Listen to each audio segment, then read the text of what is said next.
마태복음 18장 15절로 18절 말씀입니다. 이 말씀을 봉독하실 때 살아계신 하나님의 음성을 들으실 수 있기를 다 함께 읽겠습니다.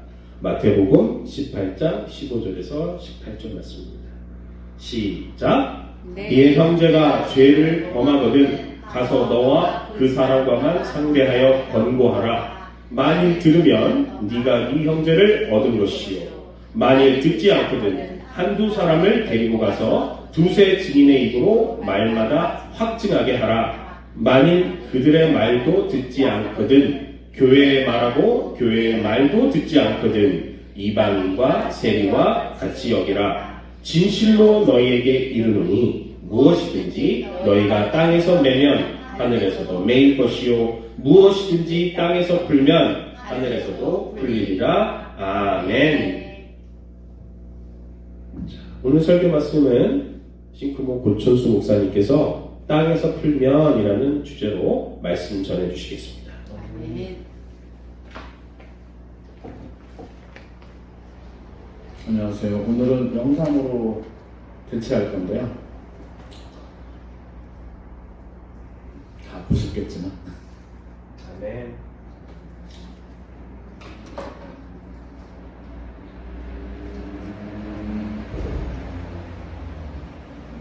로부터 상처받았을 때 좀 대처법에 대해 나누려고 해요. 일상에서 누군가가 내게 무례하게 행동하거나 거친 말을 내뱉으면 우리 마음은 즉각 상처를 받고 화가 치밀어 오르는 것이 당연합니다. 그런데 성경을 가만히 살펴보면 실제로 이러한 상황에서 다른 길을 택했던 인물들의 이야기가 등장하고 예수님 역시 자신을 향한 수많은 공격과 모욕에 대응하지 않으셨음을 보게 됩니다. 아멘. 그러다 보면 나도 정말 상처를 다른 방식으로 받아넘길 수 있을까 하는 의문이 자연스럽게 들지요. 오늘 말씀을 통해 상처라는 현실을 부정하지 않으면서도 거기에 휘둘리지 않는 삶의 태도를 배워보고자 해요. 혹시 최근에 누구의 말이나 행동으로 마음에 날카로운 스크래치가 생겼다면 이 시간을 통해 그 상처에 대한 새로운 해석과 반응의 방식을 발견하시길 바랍니다. 우리 대부분에게 상처는 매우 익숙한 감정이에요. 자잘한 말다툼부터 인격적인 모욕, 심지어는 사랑하는 사람에게 받은 배신까지 인간관계라는 것이 늘 좋은 일만 있는 건 아니니까요. 그런데 우리가 상처를 받는 것 자체를 막을 수는 없더라도 그 상처가 내 내면 전체를 뒤흔들거나 상대를 향해 똑같이 상처 주는 방식으로 이어지는 흐름은 끊어낼 수 있습니다. 잠언 15장 1절에서 유순한 대답은 분노를 쉬게 하여도 과격한 말은 노를 격동시키느니라라고 말하는데, 이는 누군가 거친 태도로 나오더라도 내가 똑같이 거칠게 반응하지 않는 선택을 할 수 있다는 뜻이에요. 물론 첫 반응은 그럼 나만 손해보는 거 아니야? 일 수 있지요. 하지만 사실 그 반대의 길, 즉 감정적으로 폭발하는 길이야말로 갈등과 후회를 낳기 쉽고 내 마음 또한 더 깊이 상처받는 결과를 가져오곤 합니다. 예수님께서는 너희 원수를 사랑하라고 하셨고 너희를 저주하는 자를 위하여 축복하라고도 가르치셨어요. 이것은 세상 논리와는 매우 다르죠. 일반적인 상식대로라면 저기를 보이면 나도 방어태세를 갖추거나 되갚음으로써 자존심을 지키고 싶어질 겁니다. 하지만 예수님이 보이신 태도를 떠올려보면 악한 말과 행위에 맞대응하지 않으셨고 오히려 가해자의 영혼을 불쌍히 여기며 용서와 구원을 빌어주셨어요. 우리도 이러한 예수님의 길을 따라갈 때 상처가 주는 고통을 극복하는 더 깊은 차원의 힘을 경험할 수 있다고 성경은 말합니다. 진짜 그러한가 하고 의구심이 들지만 예수님의 삶과 가르침을 찬찬히 보면서 나도 그렇게 반응해 볼 수 있겠다는 희망이 조금씩 생기지요. 상처받아도 반응하지 않는다라는 말은 결코 아무것도 느끼지 말라거나 그냥 무시하라는 뜻이 아닙니다. 누가 나에게 심한 말을 하면 그 즉시 마음이 상하는 건 자연스러운 일입니다. 문제는 그 뒤에 내가 어떤 선택을 하느냐는 것이죠. 마태복음 5장 39절에서 예수님은 악한 자를 대적하지 말라, 오른편 뺨을 치거든 왼편도 돌려대라라고 하셨는데 이를 두고 왜 막고만 있으라고 하시지? 라며 오해할 수도 있지만 핵심은 폭력의 악순환을 끊어내라는 데 있습니다. 누군가가 나에게 폭력을 행사하면 나도 똑같이 공격하는 태도를 취하기 쉬워요. 하지만 예수님은 그 방식을 그대로 답습하지 말고 다른 길을 보여줘라라고 말씀하시는 거죠. 즉, 상처를 입었을 때 그 상처를 상대에게 곧장 되갚아주는 일이 아니라 나는 그런 식으로 반응하지 않겠어라고 결정함으로써 선순환의 문을 여는 겁니다. 일상에서 이런 태도를 실천하기란 말처럼 쉽지 않습니다. 예를 들어 직장에서 상사가 공개적으로 내 업무 실수를 지적하며 큰 소리를 낸다고 해볼게요. 그 순간 자존심이 상해 화가 치밀어 오르죠. 당장 언성을 높여서 항의하거나 정면으로 맞서고 싶어집니다. 그런데 잠시 숨을 고르고 이 사람이 왜 이렇게 거칠게 반응하는 걸까?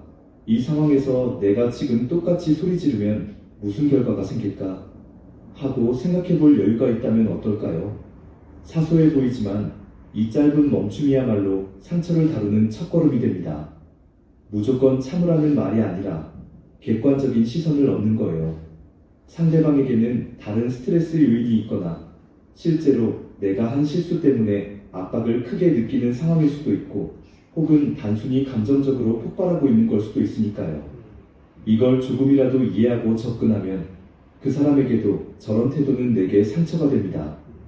하지만 문제 해결은 함께하길 원합니다라는 식으로 말할 기회가 생길지 몰라요. 성경에서는 우리의 상처 위에 올라타지 않고 그 상처마저도 사랑으로 변화시키는 힘을 강조합니다. 요한일서 4장 18절에 사랑 안에 두려움이 없고 온전한 사랑이 두려움을 내쫓는다는 말씀이 있잖아요. 두려움이 큰 사람일수록 다른 이가 자신을 어떻게 보는지 노심초사하기 때문에 사소한 말 한마디에도 깊게 상처받기 쉬워요. 저 사람이 날 무시하는 거야. 내가 충분히 인정을 못 받는 건가 하고요. 그러다 보면 그 반작용으로 과도하게 화를 내거나 마음을 닫아버리며 상대와의 관계를 끊어버릴 수도 있지요. 그런데 하나님이 주시는 사랑은 우리가 근본적으로 이미 존귀하고 소중하다는 사실을 일깨워줍니다. 그리스도 안에서 우리는 값진 존재니까 설령 누가 나를 깎아내리는 말이나 태도를 보이더라도 내 정체성은 조금도 흔들리지 않는다는 거예요. 이 확신이 클수록 나는 상대의 거친 말에 휩쓸리지 않고 오히려 정말 왜 저렇게 반응하지라는 궁금증과 연민으로 접근할 수 있게 됩니다. 사도 바울을 보면 얼마나 많은 상처의 순간들을 겪었는지 성경에 여러 차례 기록되어 있어요.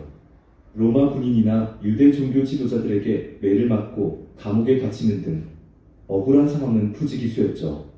그런데 사도행전 16장을 떠올려보면 바울과 실라가 감옥에 갇혔을 때도 그들은 분노나 원망 대신 찬양과 기도를 선택했습니다.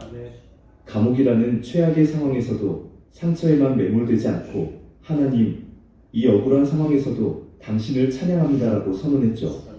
그러자 온문이 열리는 기적이 일어났고 간수가 회개하고 복음을 받아들이는 놀라운 일이 벌어졌어요. 만약 바울과 실라가 이게 뭐야? 왜 우리가 이런 꼴을 당해야 해? 라며 분노했다면 그런 은혜로운 결과를 보지 못했을 겁니다. 물론 항상 기적이 일어난다는 보장은 없지만 적어도 그들은 상처 속에서 자기를 소진시키지 않고 더 높은 시선으로 올라갔다는 게 큰 차이죠. 사실 내 마음이 상처에 민감하게 흔들릴 때 가장 힘이 되는 것은 내 존재가 하나님 안에서 존귀하다는 믿음입니다. 로마서 8장 31절에서 바울은 만일 하나님이 우리를 위하시면 누가 우리를 대적하리요? 라고 말하는데 이는 곧 하나님이 나를 지지하고 계신다면 세상의 어떤 의견이나 공격도 나의 본질적 가치를 빼앗아가지 못한다는 고백이죠. 그래서 누가 뭐라 해도 그래 당신의 말이 잠시 나를 흔들 수 있어도 궁극적으로 내 정체성은 하나님 안에서 확고해라고 선언할 수 있게 돼요. 이 마음가짐이 우리를 안전지대로 보호해주기 때문에 상처가 스며들 틈을 크게 줄여줍니다. 물론 특정 누군가가 반복해서 우리를 아프게 하는 경우에는 어떻게 해야 할까요? 같은 상처가 계속 반복된다면 우리는 그것을 인정하고 적절한 선을 긋는 것 역시 필요합니다. 마치 무조건 참기만 하는 것이 성경적인 태도는 아니니까요. 예수님이 원수를 사랑하라고 하셨지만 동시에 내 형제가 죄를 짓거든 가서 책망하라고도 말씀하셨거든요. 즉 상대에게 당신의 이 말이 내게 큰 상처가 됩니다. 계속 그러시면 우리 관계가 더 힘들어질 것 같아요 라고 알리는 과정이 필요한 거예요. 여기서도 포인트는 분노가 아니라 사랑 안에서 말하기입니다. 상대를 배제하거나 비난만 하는 게 아니라 이 문제를 함께 해결하고 싶다는 마음을 전하는 거죠. 그렇게 하면 대화의 여지가 생기고 상대 역시 자신의 언행을 돌아볼 기회가 생기게 됩니다. 그렇다면 상처받아도 반응하지 않고 누구도 당신을 상처 주지 않는 것처럼 행동한다면 실제로 어떤 변화를 가져올 수 있을까요? 가장 큰 이점은 바로 내 영혼이 끊임없이 소진되지 않는다는 거예요. 세상은 크고 작은 갈등이 넘쳐나고 다른 사람의 언행에 내가 계속 흔들리기 시작하면 끝도 없이 소모전이 이어집니다. 감정은 또 다른 감정을 부르고 결국 상처가 상처를 낳게 되죠. 철인사는 기존에 썼던 툴 대비해서 굉장히 좀 명확하고 정확한 툴이다가 하지만 내가 먼저 그 악순환을 끊을 수 있어요. 물론 그 과정에서 약간의 오해를 살 수도 있고 때로는 약해 보인다는 말도 들을 수 있지요. 그러나 하나님이 보시는 시선은 다릅니다. 예수님이 걸어가신 길도 결코 인간적인 방식으로 강해 보이는 길이 아니었지만 십자가를 통해 세상의 가장 강력한 사랑의 능력을 드러내셨잖아요. 마찬가지로 우리도 상처가 들어올 때마다 나는 공격적으로 맞서지 않을래? 사랑과 온유라는 다른 길을 선택할래라고 마음먹으면 결국엔 그 사랑이 더 큰 변화를 만들어내는 것을 보게 됩니다.